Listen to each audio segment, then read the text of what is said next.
Welcome to episode 3 of The Fundable Founder. Today we're joined by Dexter Ang, who's the founder and CEO of Pison. Welcome, Dexter. Thank you, Charlie. It's my honor to be able to spend this time with you. Well, that's great. I mean, I know you have a great story to tell. You've been very successful at fundraising, and so I think our audience will really enjoy hearing your story. But first, why don't you tell us, what's your elevator pitch for Pison? Tell us about your company. Great. Pison is in the neural interface industry. We are creating gesture control and touchless control applications for end users who want more intuitive and accessible ways to control any sort of interaction, maybe robots, as well as augmented reality. And so we're working with the government as well as enterprise partners to be able to change the world and disrupt how humans and AI interact on a daily basis. That's awesome. So maybe give one example of how you can use touchless control in your everyday life in the future.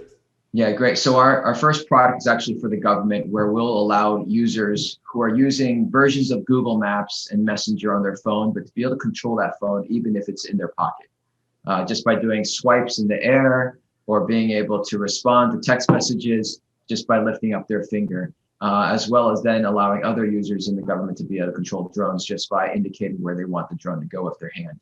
And so we've seen a lot of interest and have a lot of backers in the federal space, and we're excited to get our technology out there to change the world.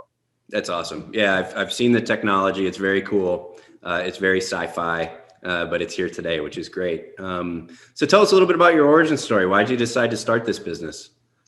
So Pison was started in 4.5 years ago, 2016 in the fall. And the problem set at the time that I had was actually very personal. My mother was affected by ALS, a condition that I knew nothing about at the time. So my mother, she lost the ability to pick up a fork to feed herself. She couldn't even put her hand on a mouse to click it to read ebooks, which was her favorite activity. And as an engineer from MIT, I just saw that was a problem set that was pretty saddening and just bothered me that technology wasn't at the place to address that. And so I talked to a number of people in the MIT network. I met my co-founder, David Cipolletta, and we basically started working on it almost immediately. And then we had some initial interest from an MIT group that was able to give us initial funding to get incorporated and file our first patents. And so we started at that time, and we recognized that the technology we were creating was almost an entirely new way of trying to capture data, especially in people who couldn't move. Ultimately, people with ALS, their finger movement or their range of motion goes down to centimeters and millimeters. And, I just had this concept of, if it's little to zero physical movement, why does the digital capability also need to be impacted? And so we sought to create electrically a solution, given that it's an electrical problem in the human body. Yep. So that's how we started. And clearly the use case of, helping people with ALS has grown. Our ambition has grown as well. We have, fund VC backers that are from the consumer world as from the enterprise world. And we see the larger opportunity that it's a slow burn to be able to build a technology platform, but then applicability is across many markets over time. Right. That's great. So like a lot of entrepreneurs, you really started with a passion around trying to solve a specific problem. And quite often, good entrepreneurs need that passion to drive them in the early days of their business to be successful. So let's go back all the way to when you really started thinking, got this business off the ground. Did you raise friends and family money? Did you bootstrap? Like, what were the earliest days like?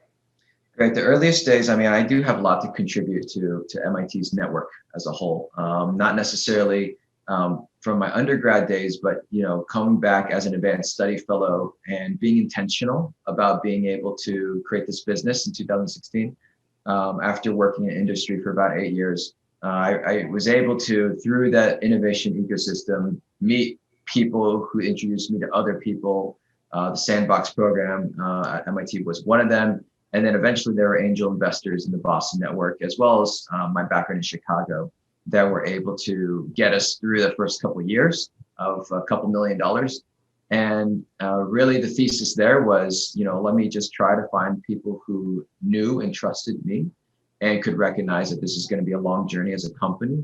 And then we will have a more, narrow financing strategy after that point, which is then when we got more serious with a company like Bose, who has a very strong reputation for high quality interactions. And so they approached us as with the angle of audio augmented reality, and that's what is a focus for us longer term as a company as well. Great. And so those initial angel investors, you would say, were really investing in Dexter. I can't imagine that any startup is done any differently than investing in the person that they know. Yep. At least for the sake of totally new technologies in wild spaces that don't exist yet. I can imagine that if Pison was a company that was a clone of another company that existed, that was larger, then it would be easier to mentally map the trajectory of where Pison was going. But really, we're starting something new. That's what a startup is: creating new technology, unclear business model, unclear product direction, unclear market. And therefore, the only thing that's known is the person. Right. And so, I think people had to trust me, and I had to be able to recognize that millions of dollars were being invested from people's wallets because of me personally. And so there's a responsibility there. And obviously, all the early employees, it's the same thing. They joined because of me.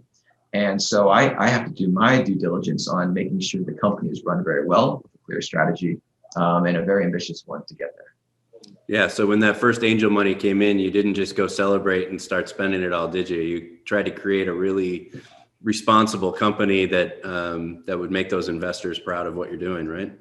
I think investor dollars are very important to respect. I had put in, a lot of money on my own personally. I've invested a lot of my own money into the company as well. I believe truly in our growth, and so that is an important personal thing that I did. But ultimately, yes, investor dollars are very important. Everybody can spend their dollars and their time in any different way. And ultimately, why is the personal relationship important? Because, with our investors, there are a handful that I don't talk to on a regular basis. There are a few that I talk to on a regular basis. So for a person to give money, it's also saying I'm expecting and willing to give hours of my time, on a possibly regular basis to you, and therefore I'm signing up for that.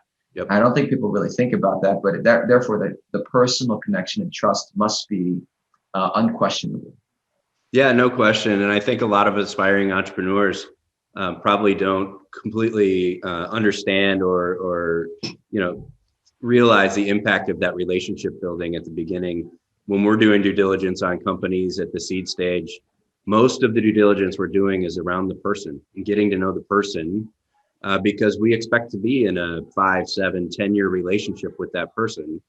And so you need to spend several months getting to know them and understand their passion, their work ethic, their decision-making skills, and all those things as well. So that's important. So, you raised some angel money. You're in a new technology, kind of in the deep tech space, tough tech space. There's not a ton of VC money that invests in early stage deep tech, right? Because it often takes a lot of time and a lot of money. How did you go about identifying which VCs you wanted to approach and find the right fit for you? That's a great question. And I think you approach it the right way, which is holistically looking at the landscape. I wasn't, laying out the 1,000 VCs and slicing and dicing which ones might be a fit, but I think there has to be a constant pulse check. Pulse check on, like where are VCs generally interested in? Usually they're fast followers, they're group, there's groupthink, but there are, the deep tech ones are intentionally trying to be outside of that, and they're harder to find, and there are fewer of them. And then our first market being a government space is also narrowing the scope of applicable firms. And I think number one is a pulse check generally across different types of firms is a good idea. Big and small ones, different tier firms is constantly a good thing. But I think I definitely was not efficient with my time in recognizing that there were a class of investors who were comfortable with tough tech, were comfortable with market risk, were comfortable with the fact that we recognized and knew how to help us make money in the government space. And, that's a very small minority of investors. If I could go back and tell myself any advice, it would have been, there's this cartoon that's like, it says, well, no, the Einstein said, right, if you do something twice, then, you're likely insane. And so I think the thing is, try as a CEO to pivot super quickly, capture enough data, just like you're doing of customers or discovery of markets. You need to discover VC interest really quickly, and then open the aperture to try to find the ones that are going to fall in love with you instantly. It shouldn't be any sort of, ultimately looking back, it was an obvious fit for all the ones who invested in us in the angel round and in the seed round and in future larger rounds, that it was an obvious fit. And it might be like a relationship, right? You might date somebody and you're thinking, is it a good fit? If it's not a good fit, it's probably not a good fit. Right.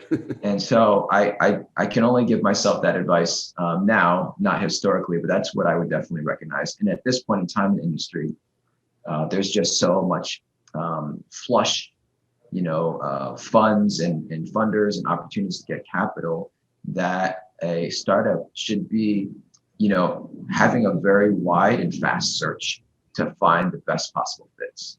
How many meetings do you think you had? How many pitches did you have before you found the right fit with your investors? Well, it happened over time. We did raise our angel investments over time. I'm not sure the yield right there. The first two conversations that yielded money, actually. So from the MIT network, from ultra wealthy people. But ultimately, then over time, it's like everybody, it's a yield rate that's super low, and I don't know, maybe 10%, maybe less. Right. And then ultimately, though, once I started talking in the right circles, sometimes it would be one call and the person's in. Yep. But sometimes it's the other people dragging their feet. So I'd say again, always just like a relationship, personal relationship. There's a lot to be gained there. Just think of it as a numbers game, and think of it as trying to make fast filters. Yeah, I mean, there's a lot of information out there. You can research and figure out who those best fits are going to be in advance. And if you can show those investors why you think they're a good fit, that's a great way to start the conversation.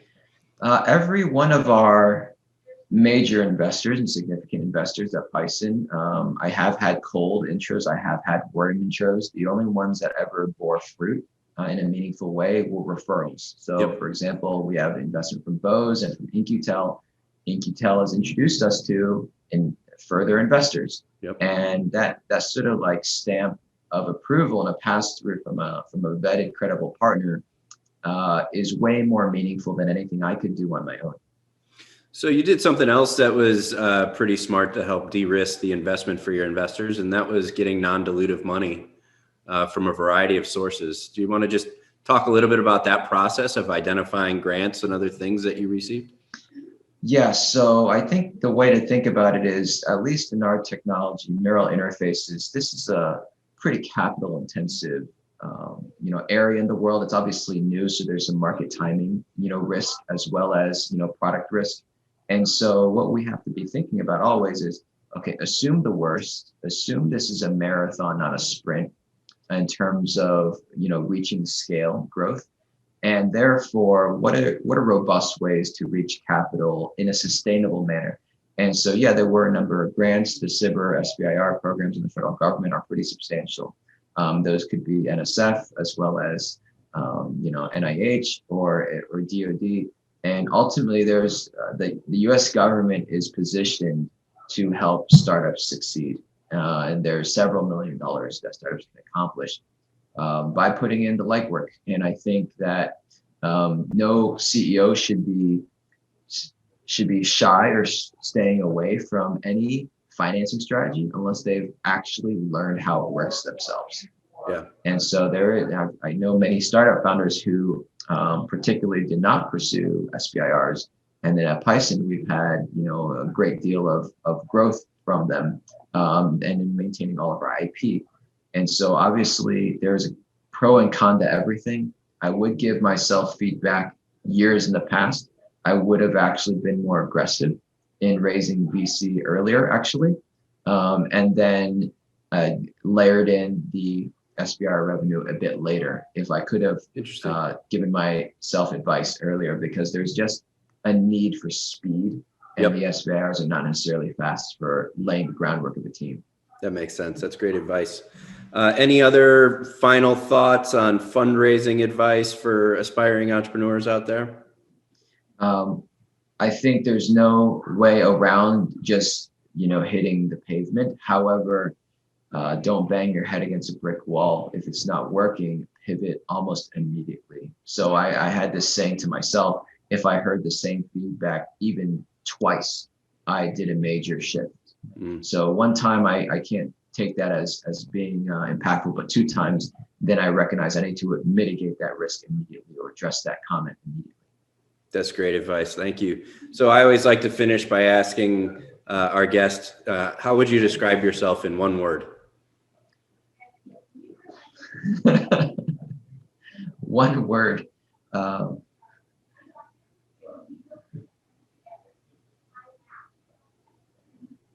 How would you describe me, Charlie? You know me now for the conversation. I think you're tenacious. Well, isn't every startup like that? Not every one of them. Okay. I think so. I think that's what I've heard. That's what I hear from, within my team. I have the leadership team myself, my CTO, David, my COO, Giuseppe. And, there was a question that you asked me to reflect on going into this conversation, which was, who is the most impactful person to the fundraising journey in general? It's actually been the COO, Giuseppe Studo. That's great. Who created a company called FAM that was acquired by DraftKings. And then he joined Pison as an angel investor and as COO. And to have somebody who has gone through the paces of raising fundraising from tier 1 firms and then been acquired in a very rapid manner, and then learning how a larger growing company operates. I mean, basically, I don't know what I don't know, and nobody does. And so bringing somebody with that experience and with the tireless work ethic has been insurmountably important. And he always says, he believes in Dave and I because we just never quit. Yep. We just never, ever quit at anything. But I mean, I don't know how a startup or any company can operate without that attitude, because we're trying to build something for the first time in the world. Why would anybody expect this to be easy?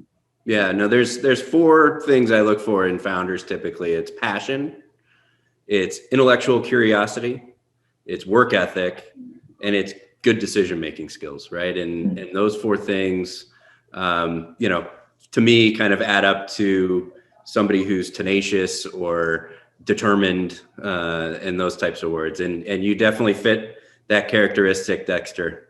There is at MIT, not that I don't reflect back on it too much, I'm now, several years outside of it, but there is one undefinable characteristic that they recognize led to success of alumni. And it was not intelligence. There's a baseline there that's needed. It wasn't background. It wasn't income. It wasn't anything. It was perseverance. And defined as resourcefulness.